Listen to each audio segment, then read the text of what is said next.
तू आहेस तू आहेस म्हणून माझ्या जीवनात रंग आहे. तू आहेस म्हणून माझ्या जीवनात रस आहे. तू आहेस म्हणून माझ्या जीवनात रस आहे. तू नाहीस तर मला जीवन बस आहे. नमस्कार मित्रांनो, मी विकास तुळशीदास जाधव. मी सध्या पोलीस निरीक्षक या पदावर पोलीस प्रशिक्षण केंद्र तुर्ची तासगाव या ठिकाणी कर्तव्य बजावत आहेत. या आहेत माझ्या सुविद्य पत्नी. नमस्कार, मी माधवी विकास जाधव, तहसीलदार पन्हाळा म्हणून सध्या कार्यरत आहे. धन्यवाद. मित्रांनो, आज मला एक अत्यंत आनंदाचा व अभिमानाचा क्षण लाभलेला आहे. कारण आज मी माझ्या आयुष्यातील सर्वात महत्त्वाच्या व्यक्तीविषयी तुमच्यासोबत बोलणार आहे. आणि ती महत्त्वाची व्यक्ती म्हणजे आहे माझी सुविद्य पत्नी माधवी विकास जाधव. ती आहे म्हणून आज या ठिकाणी मी आपल्या समक्ष एवढा खंबीरपणे आणि आत्मविश्वासाने बोलतो आहे असं म्हणायला काही हरकत नाही. कारण माझी पत्नी ही प्रशासकीय सेवेत एक यशस्वी अधिकारी म्हणून सध्या तहसीलदार पन्हाळा या पदावर कार्यरत आहे.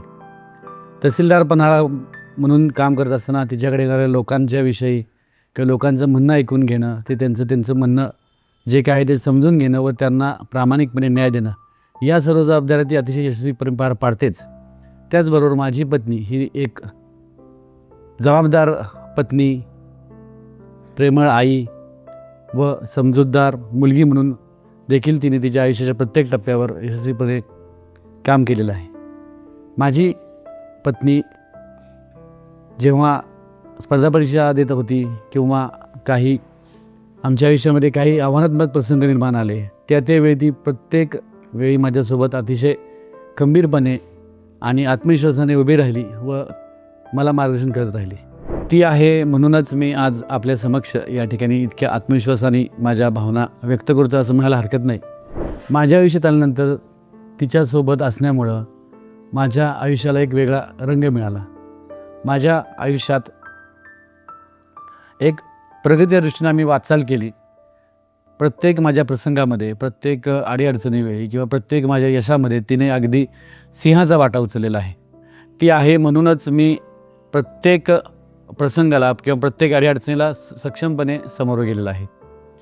आम्ही जेव्हा घरात वावरतो, तिच्या फक्त घरात असण्यामुळं, तिच्या घरात हसण्यामुळं किंवा तिच्या घरात तिचा उपस्थितीमुळं देखील आमच्या सर्वांच्या चेहऱ्यावर आनंद असतो.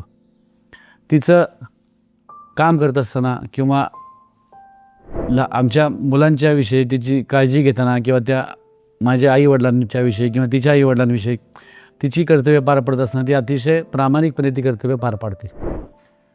आपण एक शासकीय अधिकारी आहोत किंवा आपण एक वरिष्ठ पदावर काम करत आहोत म्हणून कधीही तिने कौटुंबिक जबाबदाऱ्या पार पाडताना कधीही कुठल्याही गोष्टीमध्ये ती कमी पडलेली नाही आहे. मला सांगताना अत्यंत आनंद होतो की मला बऱ्याच वेळा लोक विचारतात की तुमची पत्नी एवढी प्रशासकीय सेवेमध्ये यशस्वी अधिकारी आहे, तुम्हाला काय वाटतं? तर मी नेहमी सांगतो की ती त्या ठिकाणी आहे, ती तशा प्रकारे ती काम करते आणि ती निव्वळ तशी आहे म्हणून मला तिचा सार्थ अभिमान आहे. मला तिला एवढंच सांगायचं आहे की तू आयुष्याच्या प्रत्येक टप्प्यावर मुलगी म्हणून, माझी पत्नी म्हणून, एक शासकीय अधिकारी म्हणून अतिशय यशस्वीपणे काम करत आहेस. असंच काम तू करत राहावंस.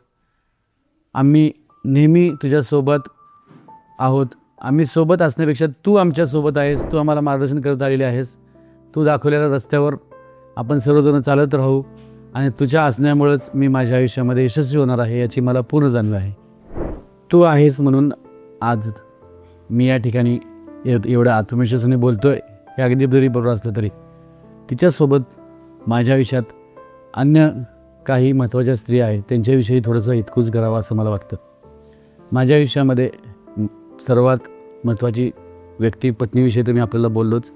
त्याचबरोबर तेवढीच मला माझ्या आयुष्यात साथ दिलेली माझी आई आहे. माझ्या आईने अगदी लहानपणीच मला शिकवलेलं एक सुविचार मला आठवतो. ते नेहमी म्हणायचे की दुसऱ्याने आपल्या दारात कितीही काटे पसरले तरी आपण त्याच्या दारात फुलेच पसरली पाहिजेत. ह्या युक्तीवरच किंवा त्या आईच्या शिकवणीवरच मी अद्यापर्यंत वावरत आलेलो आहे किंवा त्याप्रमाणे मी काम करत आलेलो आहे. माझी आई ही जुनी 7वी शिकलेली होती. तिनं तिच्या त्या थोड्याशा शैक्षणिक काळामध्ये शिक्षणाला किती महत्त्व आहे हे ओळखलं होतं आणि अगदी संपूर्ण कुटुंबाचा विरोध घेऊन ती सातारा शहरात राहायला आली व तिने माझं शिक्षण पूर्ण केलं. तेवढंच महत्त्वाची भूमिका माझी बहीण देखील माझ्या आयुष्यात पार पाडते, जी आज एक चांगल्या सॉफ्टवेअर कंपनीमध्ये अतिउच्च अधिकारी म्हणून काम करते. ते काम करत असताना ती संपूर्ण माझ्या कुटुंबातील प्रत्येकाच्या विषयी हितगुज करत असते. तिचा विशेष फोकस हा आम्ही दोघं कसं चांगल्या प्रकारे राहू, हेल्दी राहू, आरोग्यवान राहू या दृष्टीने ती सतत प्रयत्न करत असते. तेवढीच महत्त्वाची भूमिका माझ्या आयुष्यात बजावतात दुसरी स्त्री म्हणजे माझी मुलगी, जिनं आमच्या दोघांच्याही आयुष्यामध्ये फार एक महत्त्वाची भूमिका पार पाडली. आम्हाला पूर्णत्वास नेलं, किंवा आपण म्हणतो ना की पालक म्हणून, आई वडील म्हणून तिनं आम्हाला पूर्णत्व दिलं. आणखीन एक स्त्रीविषयी मला तुम्हाला सांगायचं आहे, ते थोडासा एक विनोदाचा भाग म्हणून घ्या. आमच्या दोघांचं लग्न झाल्यानंतर आमच्यासोबत एक पाठराखीण म्हणून ही जी चुलत बहीण आमच्यासोबत आली. अगदी त्यावेळी ती 6वी-7वीला होती. तेव्हापासून ती अगदी आमच्यासोबत आहे, आमच्यासोबत राहते आणि आमच्या कौटुंबिक जबाबदारीमध्ये, आमच्या दोघांच्या व्यस्त दैनंदिन जीवनामध्ये ती एक आमच्या ऑक्सिजन सिलेंडरसारखी काम करते असं म्हणायला काही हरकत नाही. एवढी आम्ही तिच्यावर अवलंबून आहोत, किंवा ती माझ्या पत्नीविषयी असेल किंवा माझ्या लहान मुलांविषयी असेल किंवा सर्वांविषयी असेल, अतिशय जबाबदारीने वागते व जबाबदारीने एक महत्त्वाची भूमिका पार पडते. म्हणजे एवढं माझं संपूर्ण आयुष्य हे एक स्त्रियांनी वेढलेलं आहे आणि निव्वळ या स्त्रिया सर्व आहेत. म्हणून मी आज या ठिकाणी अभिमानाने सांगू इच्छितो की माझ्या जीवनात खरंच रंग आहे.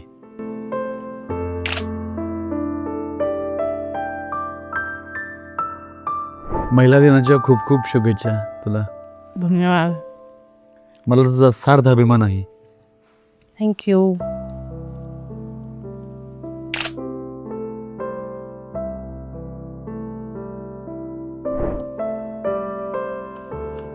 धन्यवाद.